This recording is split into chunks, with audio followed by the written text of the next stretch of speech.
샬롬, 평화의 인사를 전합니다. 오늘은 30과 고난 속에 담긴 하나님의 뜻이라는 제목으로 함께 말씀을 나누겠습니다. 성경 본문은 사사기 4장 1절로 10절의 말씀입니다. 오늘은 새번역 성경으로 같이 읽겠습니다. 에훗이 죽은 뒤에 이스라엘 자손은 다시 주님께서 보시는 앞에서 악한 일을 저질렀다. 그래서 주님께서는 하솔을 다스리는 가나안 왕 야빈의 손에 그들을 내주셨다. 그의 군 지휘관은 이방인의 땅 하루셋에 사는 시스라였다. 야빈은 철병거 900대를 가지고 있었으며 20년 동안 이스라엘 자손을 심하게 억압하였다. 그래서 이스라엘 자손은 주님께 울부짖었다. 그때 이스라엘 사사는 랍비돗의 아내인 예언자 드보라였다. 그가 에브라임 산간 지방인 라마와 베델 사이에 있는 드보라의 종려나무 아래에 앉아있으면 이스라엘 자손은 그에게 나와 재판을 받곤 하였다. 하루는 드보라가 사람을 보내어 납달리의 게데스에서 아비노함의 아들 바락을 불러다가 그에게 말하였다. 주 이스라엘의 하나님이 분명히 이렇게 명하셨습니다.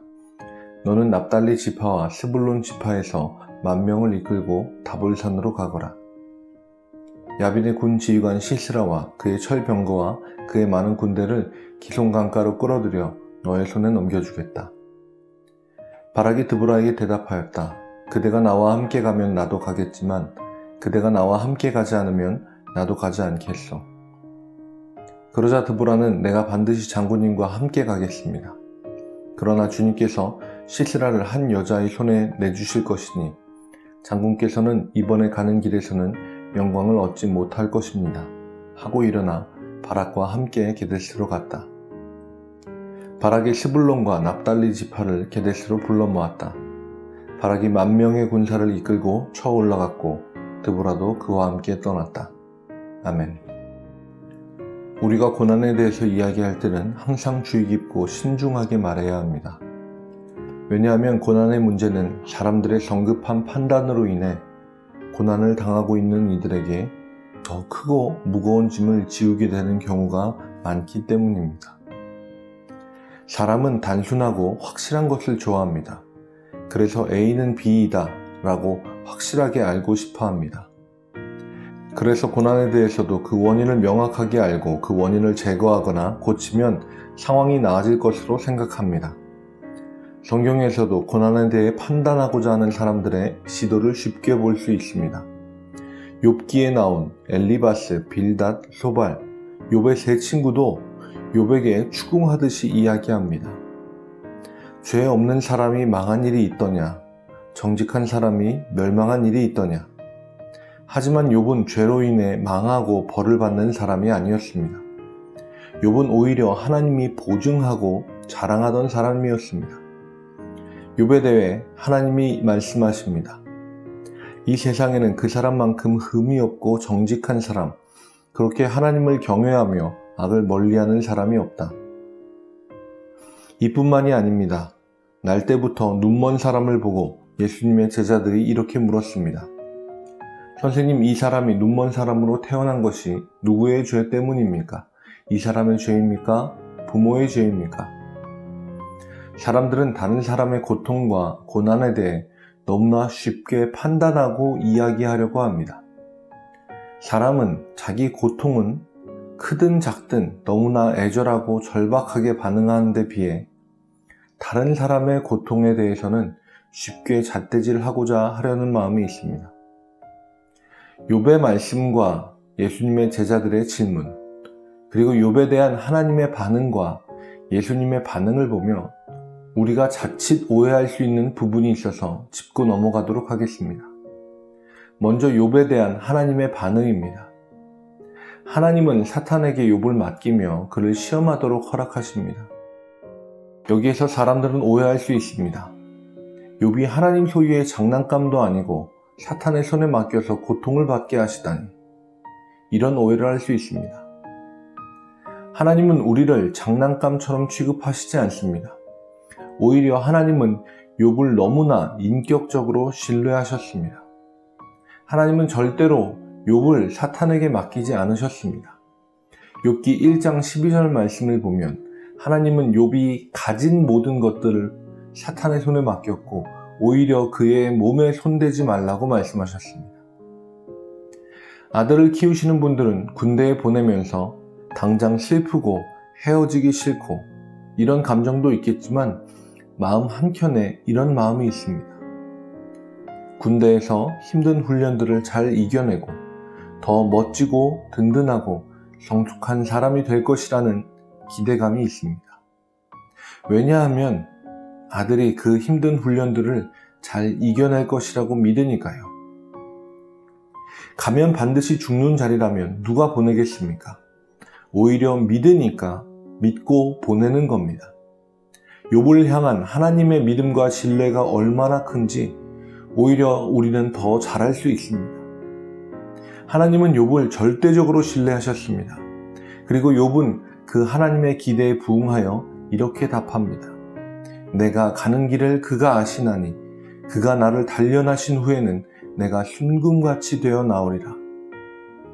날 때부터 눈먼 자에 대해서도 예수님은 이 사람의 죄도 아니고 부모의 죄도 아니고 하나님께서 하시는 일들을 그에게서 드러내시려는 것이다 라고 말씀하셨는데 이것도 오해하는 분들이 있습니다. 예수님이 그 사람을 낫게 해주는 그 일을 사람들에게 보이기 위해서 눈먼 그 사람이 날 때부터 쭉 고통을 당하게 하신 건가? 예수님은 그 사람이 눈먼 사람으로 태어난 원인에 대해서 조금도 말씀하지 않으셨습니다. 오히려 눈먼 사람 자신이나 부모가 죄인으로 낙인 찍히고 오해받지 않도록 그들의 죄가 아니다 라고 이야기하셨습니다. 예수님의 이 말씀은 과거형입니다. 죄로 인한 고통받음을 말씀하신 것이 아니라 오히려 하나님께서 하시는 일들을 그에게서 드러내시려는 것이다 라고 하나님이 하시는 일을 미래형으로 이야기합니다. 하나님이 하시는 일은 예수님을 보내셔서 어두운 세상을 빛으로 밝히시는 일입니다. 그래서 예수님이 9장 5절에 나는 세상의 빛이다 라고 말씀하셨고 이것이 상징으로만 하신 말씀이 아니라 실제임을 그 사람을 통해 보여주셨습니다. 하나님이 예수님을 보내셨듯이 예수님은 그를 보내셨고 하나님께서 세상을 밝히셨듯이 예수님이 그의 눈을 밝게 하셨습니다. 고난에 대한 이야기를 하려다 보니 오늘 읽은 본문과 조금 거리가 있는 이야기까지 나누었습니다만 욥의 이야기를 통해 그리고 날 때부터 눈먼 사람의 이야기를 통해 우리는 고난에 대해 쉽게 판단해서는 안 된다는 이야기를 나누었습니다. 한참을 돌아왔지만 이제 사사기 본문을 같이 보겠습니다. 지난 시간 여호수아의 마지막 부분을 이야기하면서 사사기에는 반복되는 패턴이 있다는 말씀을 드렸습니다. 하나님에게서 멀어졌다가 고난을 당하면 다시 하나님을 찾고 돌아오고 살만하면 사사를 통해서 사정이 나아지게 하시면 하나님에게서 다시 멀어졌다가 고난을 당하면 하나님을 다시 찾고 돌아오는 것이 사사기에 반복되는 패턴입니다. 오늘 말씀도 마찬가지입니다. 에훗이라는 사사가 죽은 후에 다시 악한 일을 저지른 이스라엘 자손은 이방인에게 괴롭힘을 당하고 20년 동안 울부짖었습니다. 그때 하나님은 사사 드보라를 세우시고 그를 통해 이스라엘을 다스리셨습니다. 또한 그를 통해 그 상황을 해결할 수 있는 방법을 제시해 주셨습니다. 바락이라는 사람을 장군으로 세우고 납달리 지파, 스불론 지파에서 10,000명을 이끌고 기숑 강가에서 싸우면 이기게 해주겠다는 확실한 말씀을 전했습니다. 그때 장군으로 세워진 바락이라는 사람이 드보라에게 떼를 씁니다. 당신이 나와 함께 가야 나도 가겠습니다. 이름이 바락이어서 그런지 몰라도 바락바락 우겨서 드보라가 같이 가게 되지만 적진의 장군을 잡는 영광은 한 여인의 손에 주실 것이라고 이야기했습니다. 이 모습을 보면 우리가 얻게 되는 교훈이 있습니다. 우리는 고난 가운데 유일한 해결책인 하나님을 의지하면서도 여전히 나의 고집이 살아있는 모습을 봅니다. 바락의 모습이 우리의 모습입니다. 말씀에 순종하지 않아서 고난과 고통 중에 있으면서도 주어진 말씀대로 하기보다 내 생각을 앞세우고 바락바락 고집을 피우는 모습, 그게 우리의 모습입니다. 하나님이 어떤 분이십니까? 고난 가운데서 해결책을 제시해 주시고 모든 것을 다 하나님이 하신 후에 영광을 우리에게 주고 싶으신 분이신데 우리는 그 영광마저 발로 걷어차버립니다. 내 뜻을 여전히 고집합니다. 드보라는 사사들 중에서 유일한 여성 사사이자 싸움과 전투에 전면에 나서는 사람이 아닌 대신 싸울 사람을 세운 사사입니다. 어쩌면 여성이기에 나라를 다스리는 지도권을 장군인 바락이 받을 수도 있었습니다.